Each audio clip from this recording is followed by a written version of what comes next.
Ladies and gentlemen, boys and girls, anyone and everyone in between, got a question for you. What is your DM trademark? Let us know in the comments below.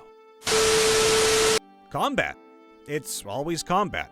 We did a tier list of GMs in our small group depending on category. On most categories, there was a debate about who's the best, except combat. I'm that much better, mainly because most of our GMs are roleplay heavy monsters. I excel at combat, designing it, running it. I incorporate various environmental hazards, care about elevation, and try to run enemies smartly using every dirty trick they can. A well-designed fight creates very memorable moments. I remember one of the coolest. The enemy was very fast. Only our monk could keep up with him. Before our monk fell and the enemy teleported away, they ran like 200 feet away from the party. I remember the tension as the rest of the party ran toward him to stabilize him while he rolled saving throws. I'm currently running Curse of Strahd. It may not be the scariest version, but oh god, Strahd is going to be the smartest bastard they've fought yet. A cruel tactician like they've never seen before. Overly aggressive dice. My dice hate them. One player picked Path of the Grave solely because of the ability to cancel crits. Rolling random encounters, they'll get my top difficulty 95 plus on the percentile dice more than anything else. I've taken to letting them roll the percentile dice instead lately, and instead of 90 plus being an encounter with rising difficulty, I spread them randomly across the entire 100. So like 26 and 44 and 71 are all encounters, but 99 isn't anymore. Worst part is that it doesn't carry over to when I play, only when I'm DMing. Random non-essential NPCs. I just like to throw in NPCs that have no real bearing on the story and adventure, but are just, fun to interact with. Here are some examples. A pixie they met in a haunted forest who was there on a dare. A half-orc town marshal with a large maul who likes to use big words. A scatterbrained alchemist searching for fungi they met in a cave. A Harengon librarian with 10 levels in monk who will mess you up if you hurt her books, etc. My players know that horror is tied with fantasy as my favorite genre, and unless they specifically ask me not to, all of my homebrewed campaigns will have an aspect of horror in them. My trademark, so to speak, is settings that seem normal at first glance, maybe even quaint, but if you look closer, the details will get more and more unsettling. I'll introduce like a pawn shop or something, and my players are immediately like, okay, I'm eyeballing this place all over. There's gotta be something wrong with it. Horror coding in religious and spiritual activities, like ambiguous language around sacrifice, offering bowls littered with bloody coins, temples made holy by hanging sinners in a circle to make a boundary where their evils cannot cross, and more. Extra true if it's druidic, old faith-esque, and even more extra true for divine religions that have to do with sea gods. Not really sure why, but my default is the drowned god-like action where priests ritually drown someone and then must resuscitate them with CPR and stuff like that. To be made holy by the sea is to have seen death in her halls. So even in otherwise more lighthearted games, horror-coded religious guilt is right around the corner. My players learned very quickly that all their choices matter and not choosing is also a choice. I go to great lengths to establish the various domino effects their presence cause, for better and for worse. Oh, you killed the underworld mafia boss but did nothing to address the power vacuum he left behind? Someone worse was waiting for such an opportunity. You decided to go against the Empire and help break out the guerrilla fighters? You bet your ass they'll come to your aid when you need them the most. My players know the world is alive and will react to them accordingly. And they know that if they don't do anything, the world will catch up to them. They can see a choice moment coming from a mile away and always consider their options carefully. I also make very complex and fleshed out NPCs with backstories, motivations, and emotions, which gets them very attached very quickly. I also have a tendency to kill some of their favorites sometimes. But can you blame me? I swear I only do it to advance the story. Besides that, I love making paladin villains. cute kid NPCs, old badass mentors, and messing with extra planar shenanigans. My DM's trademark is constantly fumbling over finding the right word, but only with words that start with the letter C. He once tried to explain that we were smelling carp smells from up ahead, and it went something like this. You smell the smell of, food that is warm, but not burnt, but warmer than room temperature. You mean cooking? Yes, that's the word, yes. It has become a huge running joke that whenever he is tripping over a word or can't quite find the right one, it must begin with a C. It always does. It's like his brain can't process C words. This'll get lost in the shuffle. No, it won't. We're reading it here live now. Not really live, but it's here. But I always start our sessions with, "Welcome back to your story, everybody." Their first session began with, "Welcome to your story." And the end of the last session of our campaign will end with something along the lines of, "And that, my friends, is the end of your story." If any of my players have ever caught on to the fact that I start our sessions with that phrase after the initial chit-chat before we begin, they have never outwardly said anything.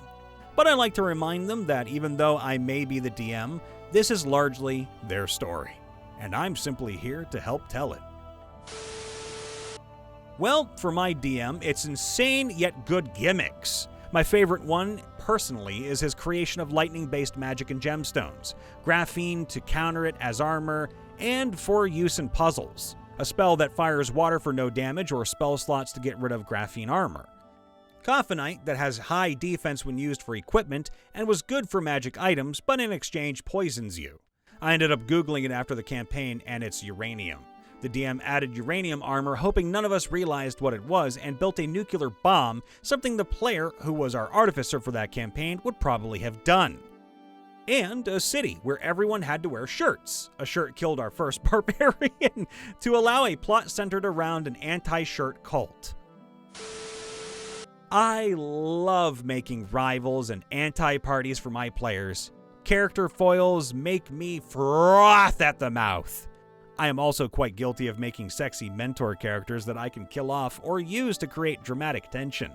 But I also gotta be honest, sometimes just to be sexy. According to my wife, I have a habit of always putting some type of guard or other enforcement agent who is way overpowered in my worlds, so that the players don't feel like they can murder Hobo or do absolutely anything they want without consequences. Smart move. Highly complex factions with political and social connections. In a prior campaign, the PCs dealt with 10 varying geopolitical regions and power within them. It ranged from elvish environmentalist monks in an everlasting valley vying against a callous chromatic dragon cult, to dwarven clans infighting over the development of AI construct armies. Oh god. My signature moves are detailed world building and cinematic combat encounters. I rarely go, "They swing a sword to do 6 slashing damage," because describing how a character swings a sword makes them more real. I always make sure exciting stuff happens, and I plan my encounters around ideas like, "At the start of round 4, the dam will break," or, "When the dragon has less than 50 HP, it will bite into the horse carriage and throw it." Everyone over there has to make a dex save or take damage. Building secondary systems for a specific campaign. For my current campaign, I created a new naval combat system that is actually incredibly tactical while simple, and created an entire colonization system for the players to create their own little empire in the new world, somewhere between Civilization and Catan. The second one would probably be having incredibly coherent world economics and logistics, which, kind of sounds lame now that I wrote it down. It is not lame to be generally coherent and logical.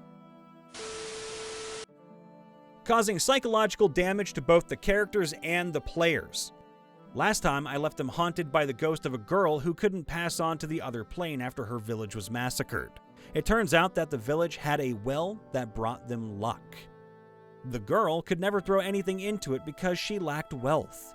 One of the characters gave her 10 gold coins. They're level 3, second session, not that much gold was necessary. so she could throw her coins into the well and become one of the villagers. She dropped them one by one, vanishing. With the last one, she turned around and gave them the most beautiful smile they'd ever seen. That's kind of wholesome. I'm going to cry. Emotional trauma both as a player and GM. Look, I don't need more of that, man. Player example. Kenku, who had never had the racial curse because magic had long since dried up. Kenku lore passes down the horror stories of their ancestors as a cautionary tale.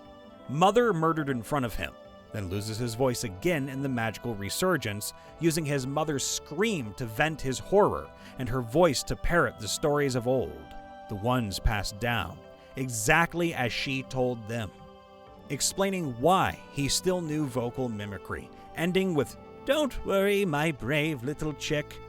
That will never happen to you." As GM, oh God, where do I begin? Going to use Cain by Tom Bloom here. The two sins are a brother-sister pair, one that used to be an under-heaven binder.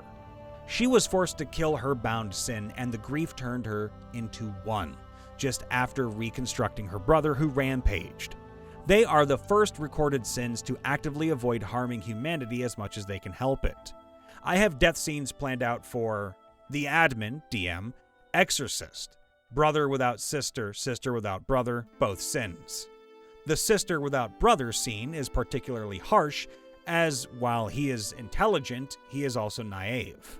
So, he will fully believe that you put your sister to nap, I protect until sister wakes. Sister needs rest. We'll be good. Brother is a hound, and by their very nature, they are supposed to be hyper-violent.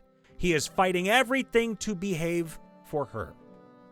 Additionally, I have a twist in the game coming up where the admin Exo reveals in a critical moment that he is the long-lost brother of one of the player Exos, planned from early on with the player for him to be his brother, right before a fake death sequence. Airships! If you play with me and it's not a one-shot, sooner or later you won't just see an airship, you'll fly one. If you're good players, you'll own one. And if you're my favorite, you'll get a damn air bastion. Trademarked. Handouts! I love giving them out. A magic item? Here's a laminated card designed on Canva, printed and laminated by yours truly, strictly in Midgard font. Whispers, visions, you'll get a little scrap of paper to be destroyed after reading. Epilogues. One-shot, adventure, or campaign, you can count on me to narrate or send you a short text, max 1 page, wrapping up every major plot point, side quest, NPC arc, and, if the players agree, even their PC's personal stories. I just love those final scenes in movies, series, and games where every character gets a proper send-off. Hey everybody, Brian Von VA checking in after the vid. Make sure to leave a like, subscribe, ring that bell, and of course let us know in the comments below, what's your DM trademark? I promise, we ain't gonna steal nothing. We just want to read them out for all of you to enjoy.